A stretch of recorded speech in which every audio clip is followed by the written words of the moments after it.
Building the community program started when I joined RMIT late in 2006.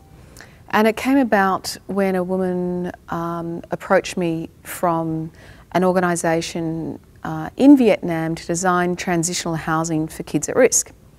And at that stage I was looking to set up some design studio project in Vietnam, and I was really interested in putting together a multidisciplinary design studio that is bringing together architecture, landscape architecture, industrial design, construction management and media students from RMIT Vietnam into a project.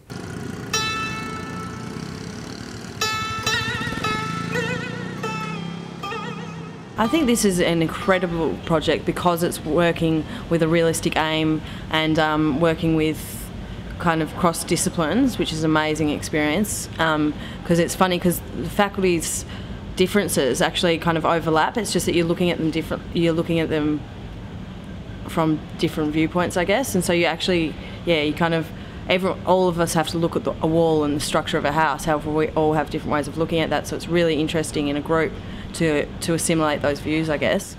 What are your first observations about Hoi An? How might that translate into your SWOT analysis? Pretend you're presenting to the Mr. Loy and the Hoi An Planning Office, because part of this whole project is about getting to the point very quickly.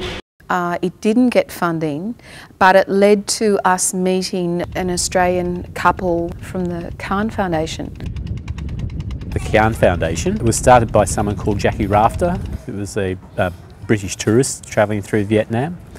And she walked into the gates of the orphanage one day and discovered that there were a number of disabled children, some 25 children there, who was receiving no help whatsoever. They were staying on their beds 24 hours a day, 7 days a week, in very bad conditions. She decided she had to do something about it, went back to the United Kingdom, established the Khan Foundation, registered it as a British charity and started raising money.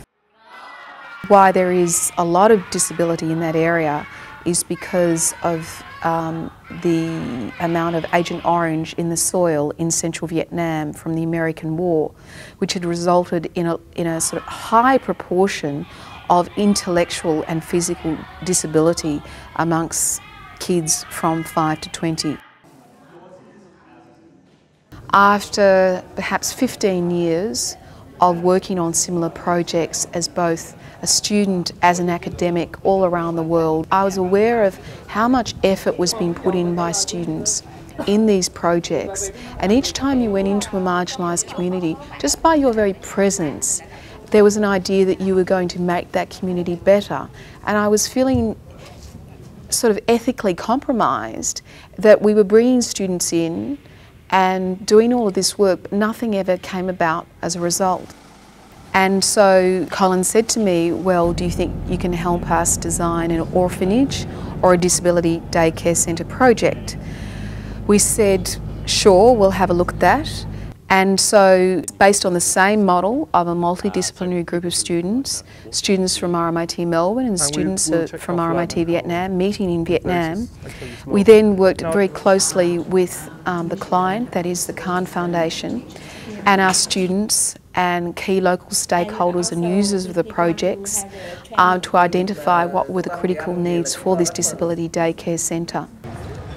It's amazing like how actually people from all other countries, from foreign, they actually think about the condition of people living in Vietnam, and they how like set up a foundation and actually help us to to have those people with less condition have a better life, and it's actually touched me. And it's been personal growth as well, which I think is important. Especially when you come to a new country and sort of see how other people live, and you have a little bit of culture shock for a while, but then it all kind of calms down, and it just and it makes you grow. It's not just about study. It's about so much more.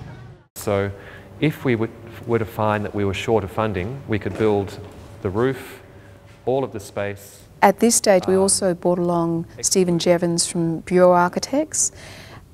who we'd brought in to work with the students on the design development of the project. What we're doing is we're providing some of the front end work, so schematic design issues, ideas of passive solar and ventilation design. What we'll do is we'll put together a package of drawings that can be realised by a local architect. We then presented those designs back to the client, back to the People's Committee in Dien Ban to try to get feedback. And my students also worked with the people who were going to be actually teaching and offering physiotherapy services to these kids to try to work out what actually spaces were needed. Architects Without Frontiers were contracted by RMIT to basically deliver the project, that is, manage the stakeholder relationship between the donor, RMIT, the client, the Khan Foundation, and the needs of the local users. And construction started on the project in September 2011. Once the project started, the construction actually started pretty rapidly, and I went to the opening in April 2012.